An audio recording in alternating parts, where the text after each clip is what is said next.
I'm Ted Huffman. I'm the director of Les Mamelles de Tiresias. It's a surreal farce by Apollinaire and Poulenc, which Britten has adapted into a two-piano version.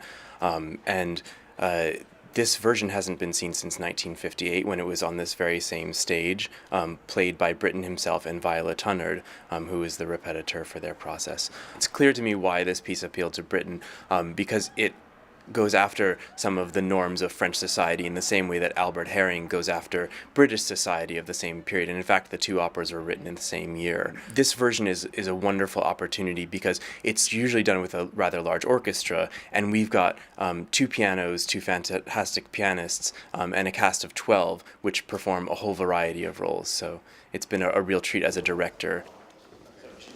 Our approach has been very much to make it like an ensemble theater piece. So everyone plays a bunch of roles, and the stage picture is constantly changing, but not through sets, just through action and movement. My name's Matthew Morris, and I play the Marie. Oh, what joy, the pleasures of paternity. 1,041 children and all in a day.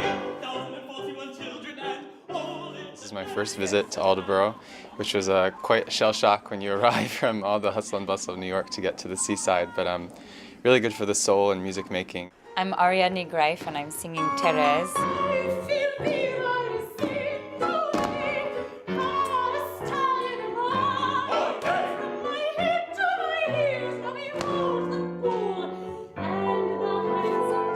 Therese is a woman who becomes a man and then comes back again as a new woman, a new kind of woman. I loved Janice Kelly's work on Nixon in China, and have always respected her, and Malcolm Martineau and Roger Vignoles. I mean, you can't get any better than that. So it was a real pleasure and honor to work with these people.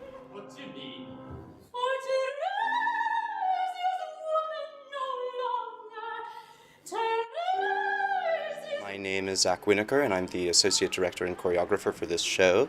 One of our big conceptual ideas was to make this piece into a kind of MGM Hollywood movie musical, because the music lends itself to that kind of movement and dancing, and really on the line between when you're just being a person and when you break into song. Often in theater, you really try and find the logic in the text and then build a structure based on that logic. But in this, there is no real logic, so you have to find a kind of bizarre inner logic for yourselves.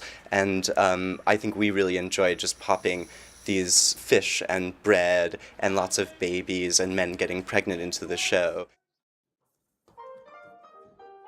My name is Marcus Doshi, and I've designed the lighting for the show. One of the particular challenges of this venue is that the Jubilee Hall isn't set up, in fact, as a contemporary theater would be. It's a traditional old hemp house. But in the end, I think it works out very well for the design that we've tried to create. Many people think about lighting design as creating pretty stage pictures, but for me, it's really a rhythmic exploration of a piece. And so the actual design fits within a box that I feel marries to the two-piano version of the score, because it allowed me to create what I feel is a very cohesive design within a very small range of colors. So really the design for this show is about tempo and about angle of light and about graphic or non-graphic light. At moments we snap into MGM Hollywood hard follow spot and then softly move out of that as people are walking across the stage with umbrellas or whatnot. For me, it's been a real treat because the limitations of the venue have actually fed into a design that I think is much better than would have been if I had just been sort of given all the tools I traditionally use. I'm Emily Hindrichs. I'm the editor of this new edition of Les Mamelles de Tiresias. I've been very interested in Poulenc opera for a long time, and I was reading in the catalog that there was a production from 1958 for two pianos, and in reading the Poulenc catalog it said that the score was not located. And the Britten Pears Library was just beginning to have a real online archive. So what I found was Britten's score with his pencil markings in it and Viola Tunnard's score with her pencil markings in it.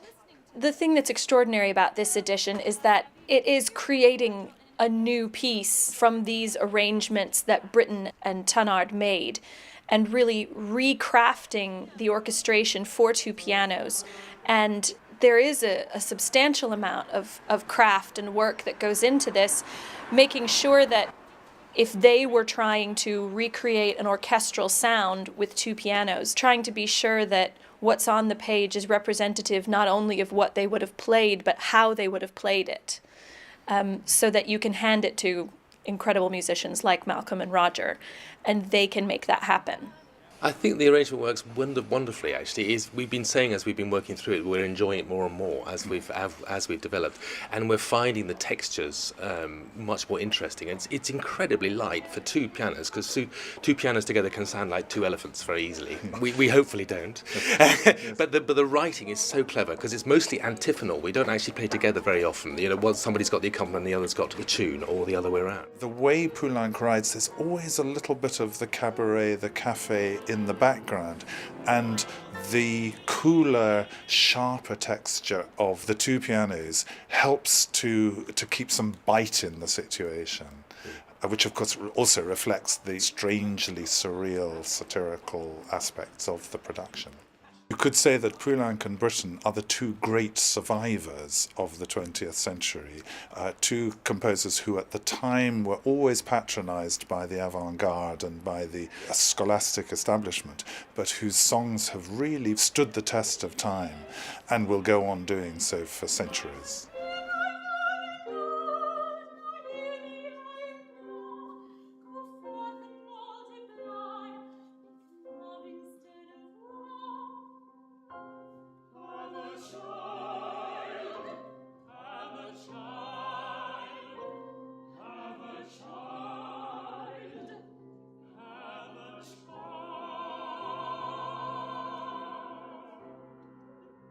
Stretch